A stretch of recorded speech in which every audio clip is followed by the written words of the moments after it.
photo this way.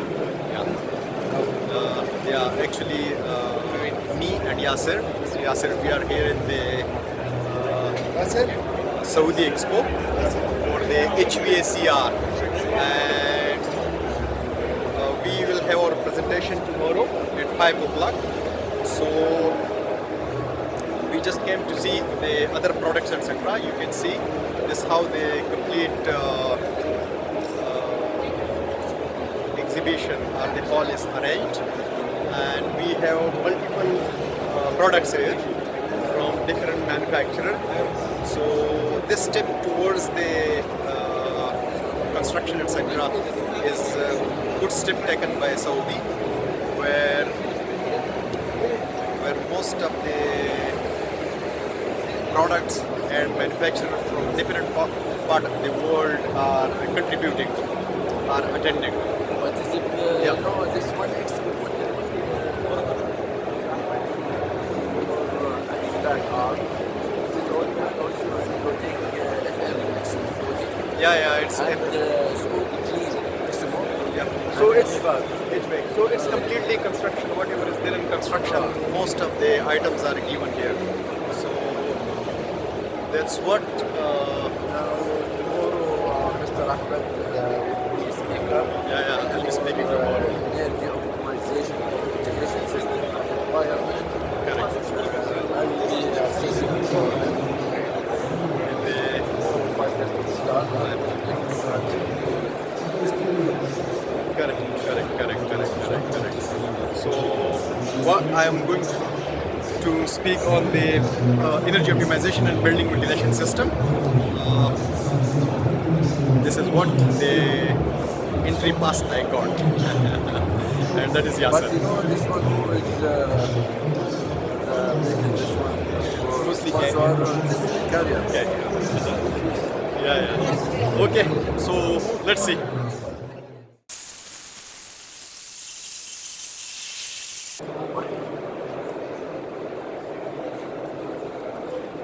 Hello, good evening to all,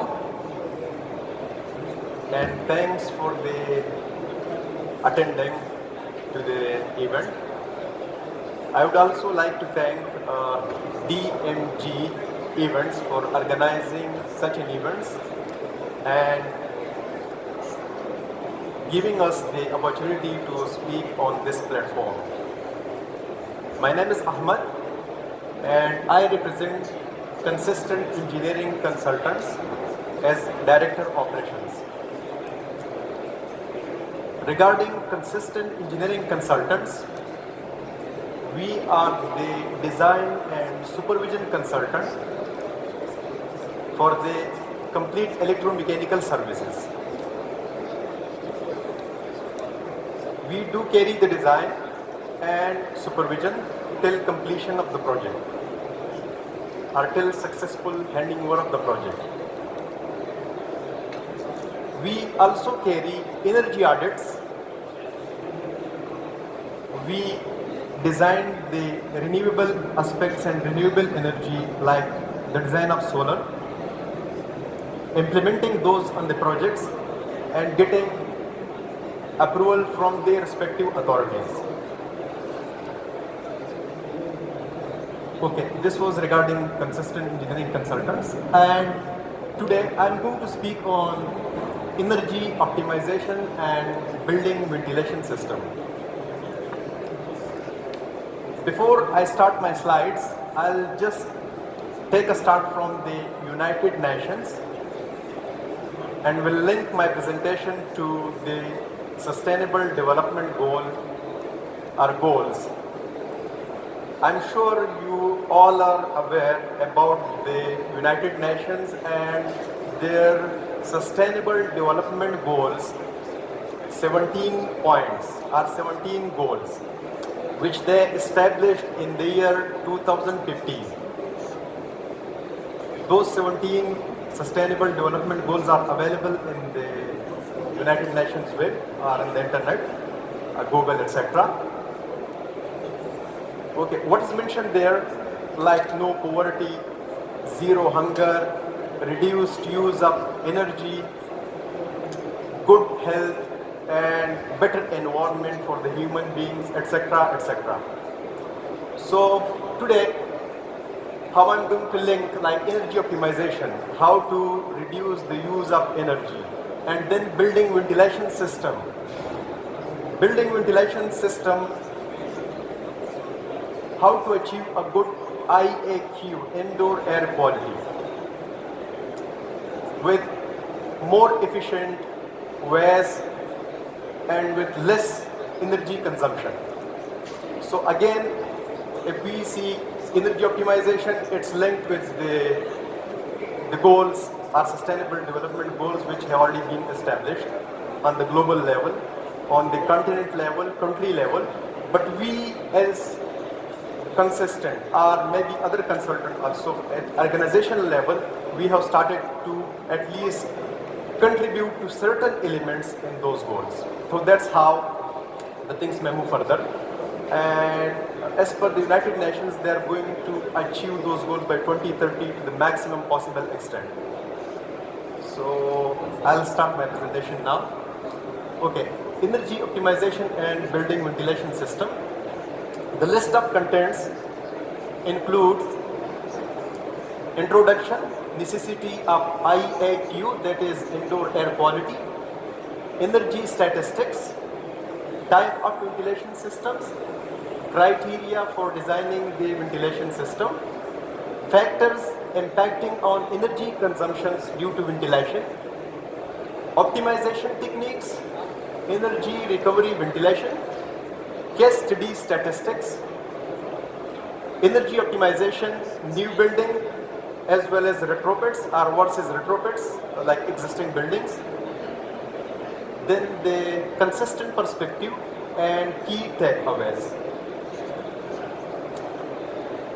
We already discussed about this. Okay, working towards a sustainable future is no longer a privilege today, but it's a necessity. Meeting the energy demands of the future necessitates conservation, recovery, and renewability.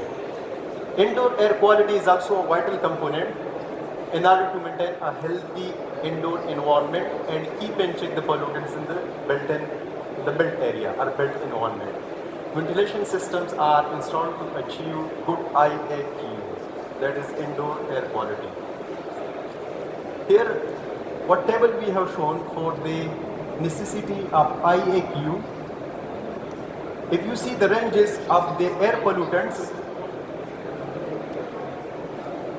in the air, in the range of, let's say, 200 to almost 1000 ppm, that is particle per million, what we say that yes, that is a reasonable or healthier air, where we can have our own proper decision making in that, work efficient or efficient environment, and the productivity is more. Similarly, if it goes beyond 1000, let's say 1500 to 10,000 ppm, that is considered as unhealthy air environment. And then if you go above that, then that is toxic. So a person will not be able to perform well in that. It may affect and impact the health conditions, etc. also. Similarly, the particulate matters from 2.5 micron to 10 micron and O3, that is ozone hazard scales. Table has been given where the range is shown from 0 to 50, where the air quality is considered satisfactory and air pollution poses little or no risk in that. Moderate is from 51 to 100. Air quality is acceptable, however, for some pollutants there may be moderate health concerns for a very small number of people who are unusually sensitive to air pollution, etc. Like if you have some or somebody have the allergy, etc. So they may get impacted with that level. Okay, energy statistic. HVAC system accounts for around 70% of the energy consumption in typical buildings or projects. out of which 30%, which is equal to 21% of the total energy consumption, is accounted for the ventilation system. So if you see the air conditioning system, the AC, air conditioning system at self-state taking 49% of the energy in the buildings. And then 21% goes to the ventilation system, where lighting and power, the normal lighting and small power is taking 25%, and others are just in range of 5%. So we are saying by 2050, if the population of the world is grown to the level of 9.7 billion, just imagine the construction which is going on day-to-day basis, and then the percentage of energy which is going to be getting consumed. So as today the topic of our presentation is just ventilation system only, so we will be taking the ventilation system and will be trying to reduce the use of this percentage of this energy. Our design technique, etc., in such a way that the efficiency is more, the good indoor air quality is achieved with less consumption of energy. Types of ventilation system, we have two major types of ventilation systems. One is natural ventilation system, and second is forced ventilation system, which is called mechanical ventilation system. In natural ventilation system, we have the stack vents, trickles, windows, etc., ventilators, where no power, no motor, no mechanical equipment is required. Okay, that can be single-sided, which is not much effective, because the air will enter from one side and goes out the same side. It's a bit difficult, so it will not be that effective. But then the cross ventilation is always effective if I have, let's say, louvers from one side and then exactly the opposite side. So this is a bit effective in this case. Second is mechanical ventilation or forced ventilation, where we need to have the power, equipment, etc. installed. Okay, that is exhaust, inlet, balance, and single room. In mechanical ventilation, we have this standalone type extract system, or ventilation system.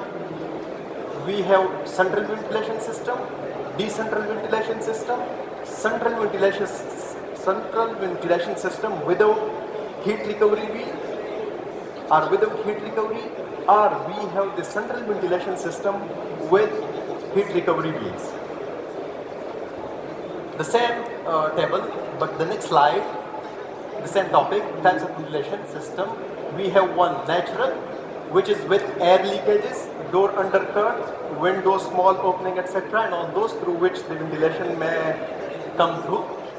And then the designed one, like ventilators, windows, and all those. Second is natural assisted with fans, which is 2A with local extract fans, or with mechanical supply or extract system. Third, we have the mechanical ventilation, which is the supply fans and supply extract. Only supply or supply extract, which is further divided into with heat recovery, without heat recovery, and without. The fourth one is mechanical integrated with AC, with air conditioning, that is treated fresh air, which is with humidification or with heat recovery or without heat recovery. Criteria for designing ventilation system. What is natural ventilation system?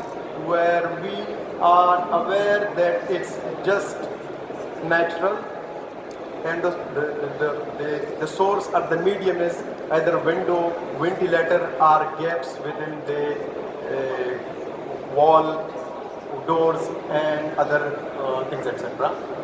Natural ventilation shall be acceptable for low-rise building and villas as per ASHRAE 62.2 2016.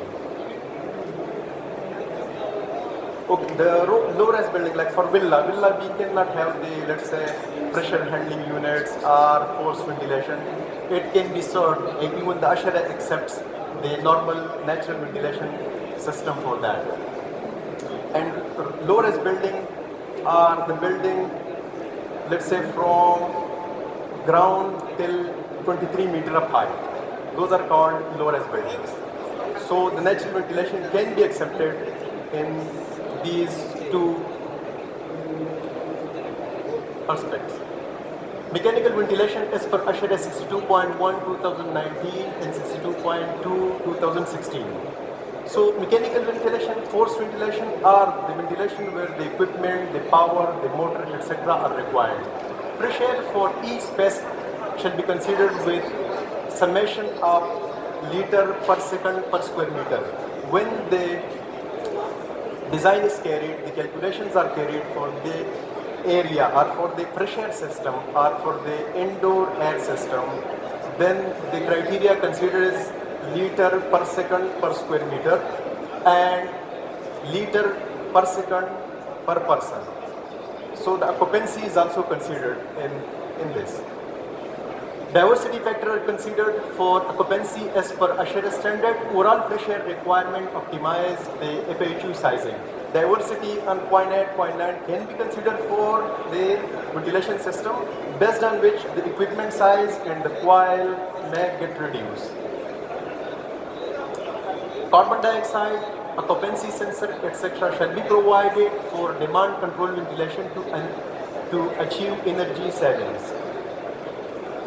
Let's say we have multi-purpose hall, schools, meeting rooms where the occupancy is, let's say, in the range of 10, or let's say school 25, or multi-purpose hall maybe more than 100. So as per ASHRA standard, one parameter considered is area and second parameter considered is occupancy. What we are saying here that the sensors are either carbon dioxide, carbon monoxide, occupancy sensors, etc. can be provided for the demand control ventilation to achieve energy saving. Let's say the area is designed for 100 people, but those 100 people will not be there all the time. Maybe it's 50. So based on the level of carbon dioxide which is released during the inhalation or exhalation, the carbon dioxide sensor will sense the amount of carbon dioxide and will operate the motor or the fresh air accordingly. But in this case, all the fresh air units are FHUs to be provided with VFD, that is called variable frequency drive. We have recirculation of air from clean areas to dirty areas shall be transferred as fresh air compensation, class 1 to 4, in order to optimize the FHU sizing. Whenever the design is carried, normally kitchen areas, bathrooms, stores, battery rooms, those are not considered with the air conditioning or with the fresh air, but with the door undercut. Some around 20 mm undercuts are provided and only the extract is given. So when you are not considering those areas in the pressure calculations, the fresh air is just carried to those areas through extract. So this is how the sizing of the FHU or the equipment can be brought down. And when you are bringing down the equipment size, ultimately the power consumption will get low. We have free cooling shall be okay. Free cooling shall be considered during winter season for energy saving. Again, it's based on the sensor arrangement. The temperature sensor can be provided in the fresh air handling system, where in winter it will take the cold air and there will be no load on the FHU coil. Scheduling shall be established in line with end user to provide ventilation as well as to retain building under positive pressure. Scheduling is something called like timer, etc. Timer also can be provided for the equipment where it will run only when the occupancies are available, and when the occupancies are not there, let's say at daytime schools from maybe 7 or 8 to 2 p.m. These can be programmed or scheduled accordingly, and then it will automatically get off when the schools are off. So that's called scheduling, where the continuous operation will not be there and the energy can be saved. All FHU motors should be equipped with VFDs for optimization of energy consumption, which we discussed. Variable frequency drive can be provided for the motors to run the motors according to the demand or to the requirements. All FHU shall be heat recovery type, such as dual heat recovery wheels for residential, commercial, hospitality and healthcare. We will discuss about the heat recoveries in the forthcoming slides. And then energy recovery ventilators shall be used for low volume applications such as villas and the buildings which are below or less in height, let's say from 0 till 23 meters. Factors impacting on energy consumption due to ventilation. These are the factors which affect the ventilation system where high energy is consumed.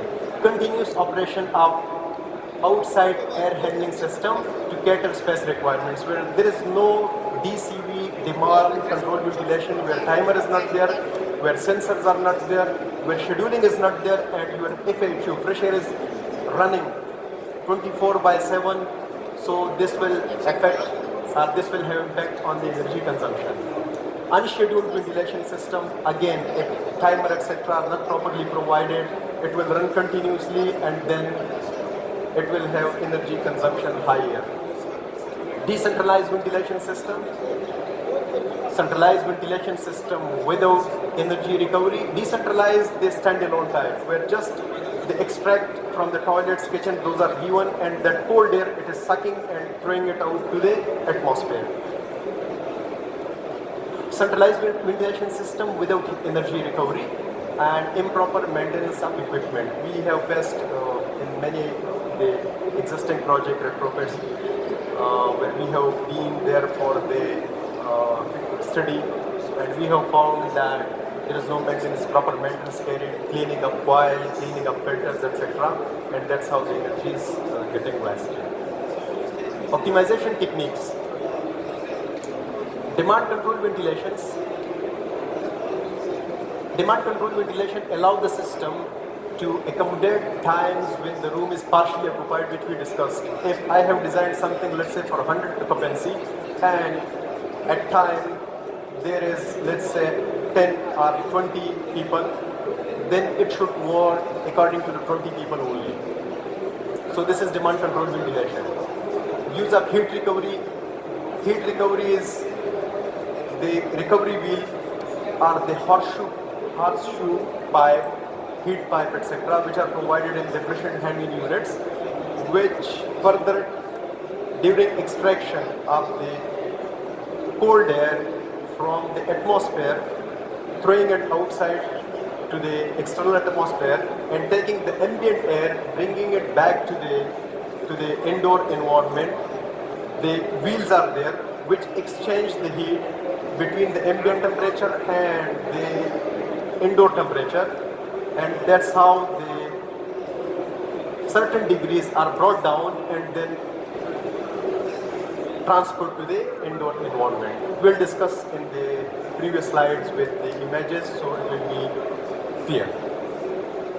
We have variable air volume VAVs installed or provided in the HVAC system, where the energy usage can be reduced with this. We have two types of VAV. One is bypass type and one is pressure independent. So in case of pressure independent VAV in the ducting system or HVAC system will close and open according to the pressure requirements in the area, in the room or in the indoor environment, and then the main FHU pressure motor can rotate accordingly. We have constant air volume where the flow remains constant but the temperature gets changed according to the temperature requirements in the indoor facility. Okay, we have energy recovery ventilation system. Energy recovery ventilation system recover the heat from the return air from the building from toilets, general extract, etc. prior to exhausting it to the atmosphere. Helps in pre-cooling the ambient air and reduces the cooling capacity of the equipment and indirectly the overall consumption. If you see the equipment given above, we have the supply air to the indoor premises, and then we have extract air, return air to the unit. The return air in the fresh air is normally thrown out to the atmosphere. But if you see that return air, it's blue, it is normally cold. It will be in the range of 24 to 26 degrees. But if I am taking the ambient air in, that is in the range of 33 to 46 or 50 degrees. So we have a medium installed, that recovery ventilator or heat wheel or heat pipe, where the fresh air is taken from the ambient temperature, from the ambient atmosphere, and then cross through the coil, where the return air is not mixed with the air, but pass through the heat exchanger. The heat exchange accordingly, and we get that ambient brought down, let's say from 33 to 28, 24. Okay, so this reduces energy wastage by recovering the heat from the extract from the buildings, minimize energy wastage and increases building performance, economize the building operation cost, and improves building performance. This is energy recovery ventilation system. We have three types of energy recovery ventilation system. The old one which we used to use earlier was horseshoe heat pipe arrangement, which is the first one, and then sensible wheel with the horseshoe pipe, with a single wheel. And the third one is enthalpy and sensible wheel arrangement, where we have two heat recovery wheels across the coils. Okay, what is heat pipe arrangement? In the heat pipe arrangement, the outside air hit the heat pipe and then gain some or lost its energy or temperature, because this is in the cold premises, it's around the coil. If you see number 1 here, air on heat pipe pre-cool, which is 34 degree from outside.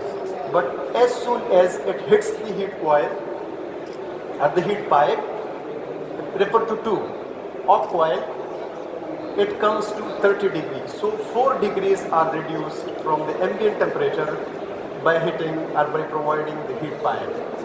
And then the next is the coil, and the third one again, it's 14 degrees supplied to the indoor environment. So this is heat pipe arrangement which was used earlier, and still it is getting used. Wherever we have space constraint, etc., the FHU we design or we provide with the heat pipe arrangement. We have sensible wheel with the heat pipe arrangement. This is the second option. We have the heat recovery wheel, we have the horseshoe heat pipe, and then the coil. In this one, if you see outside air, number 1, which is 34 degree, when it crosses the heat recovery, it reaches to 28 degree. So in the previous one, approx 4 degree we were saving, but here from 34 to 28, almost 6 degree it has come down. And then when it hits again, this air hits the heat pipe 2, 3, it comes down to 24 degree. So here around 6 and then 28, around 10 degree are saved. And the coil, the main coil which is there in the center, is designed accordingly. So the capacity of the FHU, the size of the coil will reduce, as well as power consumption will reduce of that. The third one is enthalpy and sensible wheel. We have 2 heat recoveries, where the first one, outside air, number 1, which comes at 34 degree, cross the first heat wheel 2, come down to 22 degree, and then when it reaches here, okay, and the extract, if you see, extract air on the wheel, which is number 3, that is 16 degree. Because what is given here, we have given sensible wheel across the coil. So when they extract air at 24, 25, 9, let's say 9, it is 25 degree. It comes and hit the sensible wheel, the temperature further gets reduced, and 10, if you see, it is 16 degree. It is going out at 16 degree. But we have the enthalpy wheel where it mixed there, and then the temperature, it goes there as 16 degree, where the air passing 6, 7, it gets reduced to number 4. Okay, the air which is going out, it goes to 30 degree, from 16 to 30, because we have the outside air which is coming at 34 degree has brought down to 22 degree. From 34 to 22, it's almost 12 degree or 8 degree. So this is how the enthalpy and sensible wheel or the double heat recovery wheel works. Okay, we have taken a case study on one of our project. It is G plus 12 building, where the pressure handling unit provided is 5,000 liter per second. So the case study is carried that with cooling coil only, if you see the energy consumption, the 5,000 liter per second, the cooling coil capacity is 442 kilowatt, the power consumption is 253 kilowatt, and then the annual consumption in kilowatt hour is 1.32 million kilowatt hours. With heat pipe, which we discussed, the first option where we can have certain energy reduced, with the heat pipe, the same capacity of 5,000 liter per second, the cooling capacity has brought down to 360 kilowatt, where the power input is 217 kilowatt, and then if you see the annual power consumption, that is 1.14 million kilowatt hour. The third option which we discussed was sensible wheel with the heat pipe. In sensible wheel, the capacity of the pressure handling unit remains same. Okay, we have taken the extract air. If you see in the other, the extract air is not there, but in this one the extract air is also given. And then the cooling capacity has come down to 192 kilowatt, with the power consumption of 122 kilowatt, or the input power of 122 kilowatt. And if you see the annual power consumption, that is 641 kilowatt hour only. The third one, enthalpy, double heat recovery wheels. The same capacity, 5,000 liter per second, with extract of 4,000 liter per second. And then if you see the cooling coil size, or the pressure handling unit capacity has reduced to 178 cooling kilowatt, where the power input is 109 kilowatt, and then the total kilowatt hour per annum is 572 kilowatt hours. Now if you see the approximate energy saving against normal FIHU configuration from first, where there is no recoveries, 14.66% with the heat pipe, and 49.89% with single heat recovery and heat pipe, and 56.92% with dual heat recovery. So this what the saving are estimated in the power consumption, energy and energy bills, utility bills, etc.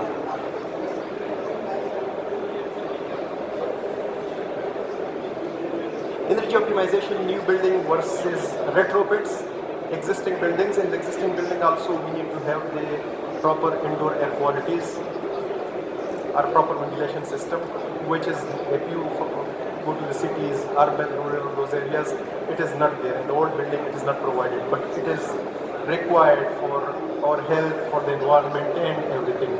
So for the new building, whatever we discuss, all the system and methodology we can apply to the new buildings if we design the new buildings. that is demand controlled ventilation can be provided. We have diversity in ventilation system, etc. We can have the constant air regulator, we can have the VAVs, we can have the timers, we can have the carbon dioxide and occupancy sensor, etc. We can have the VRVs, pre-cooling with ambient sensor, because it's a new project, open space, so whatever we want we can design. And then use up VFDs, etc. That is variable frequency drivers. In the retrofit, mostly what we do, because it is a built environment, the building is already built, and then lots of structural architectural constraints are there. So what we recommend, we provide the ERVs in the retrofit schemes, etc. and evaluating option of converting decentralized ventilation system to the centralized ventilation system. Because in the existing building, mostly ERVs, those are not there. And even if you see the extract from kitchen, toilets, and other areas, simple standalone types extract system. So at least if those are centralized, other than standalone decentralized, at least certain energy can be saved. The consistent perspective, energy recovery ventilation system can play an important role in reducing energy wastage in retrofit projects as well as new projects. ERVs, that is energy recovery ventilators, drastically helps improve building performance, contributing to overall energy efficiency and sustainability. All stakeholders must work to adopt ERVs with legislation specifying this for all the forthcoming retrofit projects as well as new projects. In the new project, mostly it is there, but it is recommended for the existing projects also. Consistent engineering consultant has always believed in being ahead of the curve and adopted number of energy efficient measures in its retrofit as well as new building projects. Key takeaways for the owners and operators and users, 1 and 4. For the owners and operators, they get reduced energy bills and system operating cost, improvised building performance. For the users, it's improved indoor air quality they get for the occupants, and then improved activity level for the occupants, etc. For the designer, like consultant, etc., responsibility to design sustainable buildings by detailed engineering, considering all the parameters of sustainability, greens, and energy savings, energy conservation. For the contractors, key stakeholder responsible to deliver the dream projects to the owners. So it's everybody's responsibility. Thank you for attending. And any question, etc., any clarification, you and I am there after the presentation. So if anything is there, we can discuss. Yes, sir.